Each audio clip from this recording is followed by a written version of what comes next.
Welcome to We Talk English, your favorite English podcast. We're excited to have you with us today. Before we dive in, don't forget to like and subscribe to stay connected for regular English learning podcasts. Let's get started. Welcome back, everybody, to another deep dive. Yeah. We're tackling leadership today. All right. Specifically, how to lead when your team has people from different generations. Mm-hmm. Baby boomers working with Gen Z. Yep. You know? Yeah, all different expectations, right? Exactly. And all different experiences. Oh, for sure. It can be a real challenge. Yeah. But we're going to help you navigate it today. That's right. I think it's interesting how we always talk about generational differences as a problem. It's true. Like it's a clash that we need to avoid. Yeah, like how do we minimize those differences? Right. But what if those differences could actually be good? I like that. What if they were actually assets? Yeah, that's what we're looking at today. Absolutely. And we've got some insights from a leader who has really done it. Mm-hmm. Hasi Patel. Yeah, he's walked the walk. That's right. He's not all talk. Not at all. I mean, the guy's an educational leader. Right. He's founded multiple organizations. Amazing. And he actually sees those generational gaps as a strength. Yeah, I mean, what really makes him different is that he really focuses on leveraging those differences for success. Yeah, he doesn't shy away from them. Not at all. Embraces them. Embraces them. Uses them. Yeah, we've got his writing here. Mm-hmm. And honestly, it's just packed with so many real-world examples. And great stories, too. Yeah. He has a whole philosophy of leadership shaped by his own experiences across generations. One of the things that really stood out to me in his writing Yeah, tell me. was this anecdote about a fan. Okay. His grandfather, saw having a fan as a luxury, Oh, wow. a sign that you had made it. Wow. But then his own daughter grew up Mm-hmm. just surrounded by technology. Completely different. Totally different context. Yeah, that story really shows how much our upbringing shapes how we see the world. It really does. You can imagine how those different experiences would change everything. Everything. From work ethic to how you communicate to what motivates you. Absolutely. It's huge. And it makes you realize that leading a multi-generational team is not about like finding that one-size-fits-all approach. It's more nuanced than that. Way more nuanced. It really is about understanding those perspectives. Yeah, those deep perspectives. Like you said, ingrained perspectives. So how does Patel actually take that understanding and turn it into action? He starts with focusing on those universal needs. Okay. The things that everyone wants, no matter what generation they're from. Like respect, Exactly. belonging, Yes. purpose, Uh-huh. fair compensation. All of that. I mean, everyone wants those things. They do. It doesn't matter when you were born, So true. right? Because a baby boomer and a Gen Z employee, Mm-hmm. they might express it differently, Totally. but they both want to feel valued Absolutely. of what they contribute, That's at the heart of it. for sure. But here's where Patel's insights get really interesting. Okay, tell me. He points out that even though those basic needs are the same, Mm-hmm. the motivations behind them can be totally different across generations. Oh, that is interesting. It is fascinating. Give me an example. So Patel noticed that a lot of baby boomers, because they grew up in that post-war economic boom, Yeah, they tend to see work as a path to financial security. makes sense. They want to build a stable career. Provide for their families. Exactly. That's a core driver for them. Well, yeah, I mean, that generation saw their parents build their lives through hard work and dedication. It makes sense. So that they have that model imprinted on them. Yeah, but millennials, on the other hand, Okay. they came of age when things were changing so fast. Yeah, technology was booming. Right, social change everywhere. It was a different world. And for them, work is more about Yeah, finding exciting experiences, growing as a person. making a difference. Exactly, like making a positive impact. So it's less about climbing that traditional corporate ladder Yeah, less about the corner office. and more about finding work that aligns with their values Yeah. and allows them to, contribute to something meaningful. That's a great way to put it. Yeah, And when those motivations clash, that's when you get friction. if you're not aware of them. Exactly. Yeah, I can see that happening. Like, a baby boomer manager might think a millennial who wants work-life balance Yeah. isn't committed. Oh, yeah, for sure. While the millennial might see the baby boomers' focus on FaceTime as inefficient. Totally. Like, why are we always here? Aren't we always in the office? Right. So you can see how those assumptions lead to problems. Yeah, those unspoken assumptions can really cause conflict. Big time. So what does Patel suggest we do to avoid that? He has a really unique approach. Okay. Instead of trying to smooth over those differences or pretend they're not there, he actually suggests you blend generations together. On purpose. On purpose. Yeah. I know it sounds counterintuitive. It does, but I can see how it would work. Yeah. You have a more dynamic team, more well-rounded. Definitely. Right. How does that work? Like, imagine you have a really experienced sales executive Okay. and you pair them with a Gen Z social media expert. To develop a campaign or something. Yeah, like a marketing campaign. Okay. The executive has all this experience in closing deals and building relationships, Yeah. while the Gen Z person knows all about online trends. And how to reach a younger demographic. Exactly. So they both bring different strengths, right? Yeah. And working together, they learn from each other Exactly. and make a better campaign. Absolutely. It's like you said, cross-generational pollination. I like that. They both bring their expertise. And the result is better than if they worked alone. Way better. And Patel doesn't just stop there. Okay. He's also really big on mentoring. Traditional mentoring. Yeah, but also something called reverse mentoring. Reverse mentoring. Have you heard of that? I haven't. What is that? It's basically flipping the script. Okay. Instead of the senior employee always mentoring the junior employee, you Yeah. have the junior employee mentoring the senior employee. Oh, so you could have like a Gen Z employee coaching a baby boomer executive Exactly. on like how to use TikTok or something. That's a great example. Or like a new project management software. Yeah, exactly. I love that. It's cool, right? It really breaks down those barriers. Yeah. And it shows that everyone has something to teach, Everyone. regardless of their age. And Patel's seen how well this works. Oh, yeah. He tells the story about a senior manager Okay.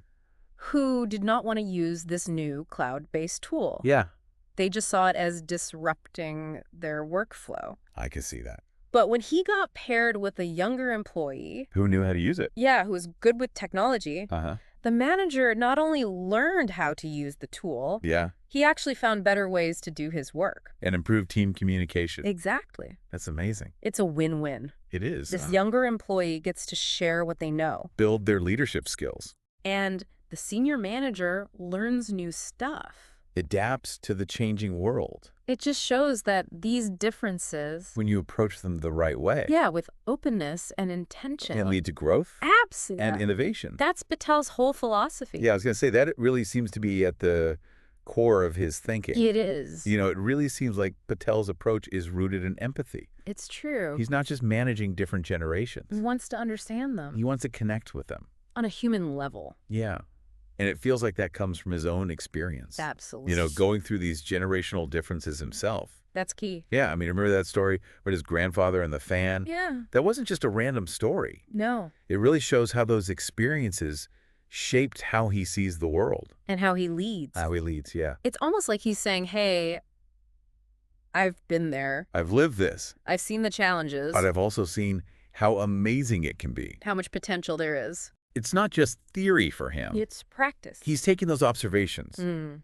and turning them into strategies For building better teams. for cohesive teams. Exactly. And one of the most interesting strategies. Is bridging the gap between Okay, tell me. what he calls output-driven Okay. and outcome-driven approaches. What's the difference? So output-driven is all about the tasks, Okay. the deliverables, Hitting those deadlines. very metrics-oriented. Okay. Outcome-driven is more about the bigger picture. The impact you're trying to make. Exactly. It's about adaptability. Problem solving. Exactly. So an output-driven leader would be like, Yeah.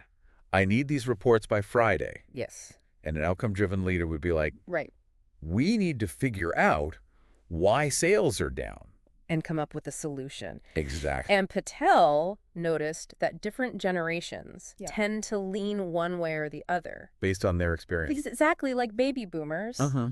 they often prefer that output-driven approach. Because they came up in a more hierarchical system. Yeah, more process-driven. Makes sense. While millennials, Yeah. they're more comfortable with the outcome-driven approach Because they're used to change and working together. to solve problems. Right. And I can see how those different approaches could cause problems. Oh, yeah, if they're not managed well. Like you could have a manager who's all about deadlines. Right. And a team member who wants more flexibility To be creative. to find creative solutions. Agree. And that's where Patel's insights are so helpful. He doesn't say one is better than the other. So he's not saying be outcome driven. Right. Or be output driven. He's saying blend them. Fund them. Create teams that are efficient and innovative, Right. task-oriented, and adaptable. That's the sweet spot. It sounds like he wants a more holistic approach, He does. recognizing the strengths of each generation. And using those strengths to reach those shared goals. It's about embracing the messiness Yeah, the complexity of leading a multi-generational team. and turning those differences into strengths. Powerful message. It really is. And it's resonating with people. Yeah. Leaders all over are listening. Catel's helping people rethink how they lead.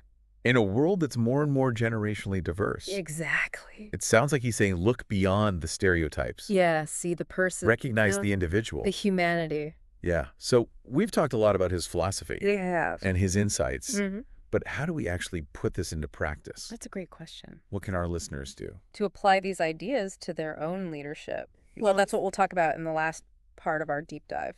Okay, so stay tuned, everybody. All right, so we're back and ready to put these insights into action. Let's do it. So what are some concrete steps that our listeners can take Yeah. to really, build those bridges between generations Right. and tap into the collective strengths Yeah.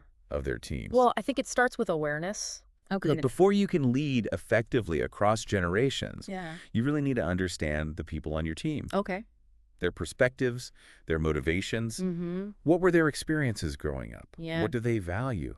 What are their aspirations? How do they like to communicate? How do they work best? It's like you're an anthropologist I like that.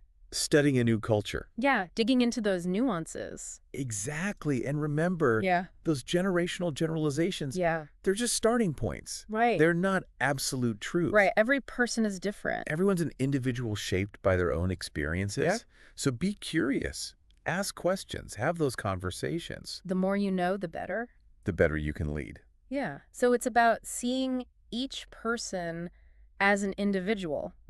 With their own unique story. Yeah, not just a stereotype. Exactly. And once you have that understanding, Then you can start using those strategies. like Patel talks about. Yeah, like blending generations on projects. Right. It's not just about having a mix of ages. It's more intentional. It's about giving people from different generations a chance to learn from each other. Yeah, like we talked about before. Pairing that experienced executive with the Gen Z social media guru, That's the idea. they both bring something to the table. And together. You get something truly innovative. Exactly. And don't forget about reverse mentoring. Right. Make sure your younger team members feel empowered to share their knowledge. To teach the more experienced colleagues. Exactly. That's such a great idea. It breaks down silos. And it creates that culture of continuous learning. And another thing you can do Yeah, is think about how you communicate. because different generations might prefer different methods. Exactly. Some might like face-to-face meetings. Others might prefer online tools. Some want detailed emails. While others just want a quick message. Be flexible. Adapt your style. Be multilingual in the language of generations. I love that. And what about feedback? Ah, yes. Feedback. Because different generations might respond differently, Absolutely. So tailor your approach. right? Some people like direct constructive criticism. While others might prefer a more coaching style. It's all about being mindful And finding that balance. so that the feedback is helpful and respectful. And finally, remember that idea of blending those two approaches. Output driven. And outcome driven. Right. You need to create an environment that has clear goals, And deadlines. but also the flexibility to explore new ideas. And adapt to new situations. It's about finding that balance. Between structure and agility. Efficiency and innovation. It's not always easy. I can imagine. But if you approach those differences with curiosity and empathy You can really unlock the potential. of your team. This has been so insightful. I'm glad. I feel like I'm walking away with a new understanding of this. Me too. I'm excited about the possibilities. I think Hassan Patel said it best.